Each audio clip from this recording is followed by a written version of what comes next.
Thank you, ladies and gentlemen. I'm Babu Owino, Member of Parliament for Embakasi East constituency. I stand before you today not just as a voice of concern, but as a citizen who is deeply outraged by the senseless violence we are witnessing. The recent attacks by goons on innocent people are not just cowardly. They are a direct assault on the values we hold dear as a society: the value of peace, value of dignity, and justice. Let me be clear today with what is happening in Nairobi at the CBD. There is no place for violence in a civilized society. No ideology, no agenda, no grievance justifies raising a hand against another human being. These goons, these thugs are not heroes. They are criminals and they must be treated as such. We cannot and will not remain silent when our fellow citizens are beaten, harassed, and intimidated. Silence in the face of such brutality is complicity.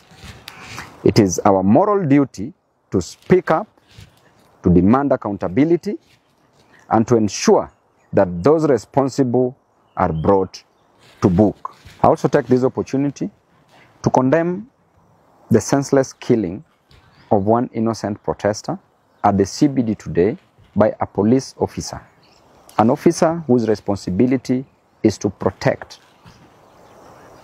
lives and to protect property. But instead, these officers resorted into taking lives.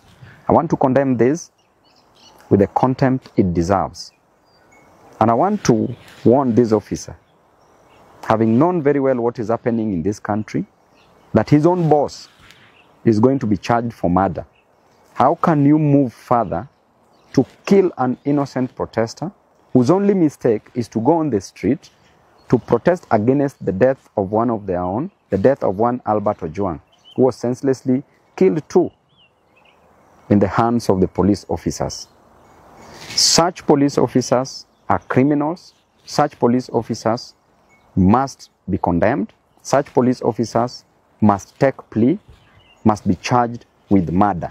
And we are waiting, we are seeing your actions, and at the right time, we will also act. To the Governor of Nairobi, Johnson Sakaja, your actions today do not make you strong. Hurting others does not give you power. It reveals your weakness. It reveals your fear. It reveals your utter lack of respect for the rule of law. And we will not allow fear to win. I want to tell you clearly that you've hurt so many people, but the goons that you've hired today at the CBD to hurt people during demonstrations, and we will not take it lightly. To the victims and families, you are not alone.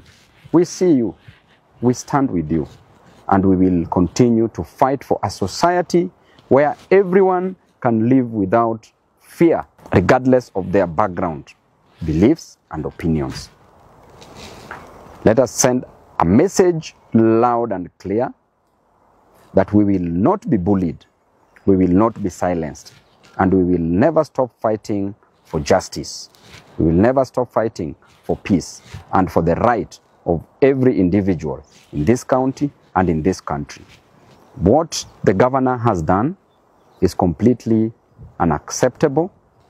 I condemn it strongly, and I believe that he can do better.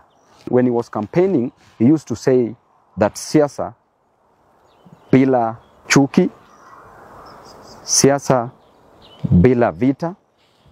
But now, what are we seeing in Nairobi? A disorganized county, a county that should be organized instead of being antagonized by the governor with the help of the government. We want to warn the goons that you need to stay at home. When people are peacefully demonstrating against the death of one Albert Ojwang that was so gruesome, a death that every Kenyan condemned, you come and you start dancing on the grave of the dead by trying to intimidate fellow Nairobians, fellow Kenyans who are fighting for justice. I want to say that you are criminals and you must be dealt with accordingly. And therefore, Nairobians, do not fear. We are with you. We will stand by your side. We will fight by your side. As Babu Owino, I will always be by the side of the people. God bless you and thank you all.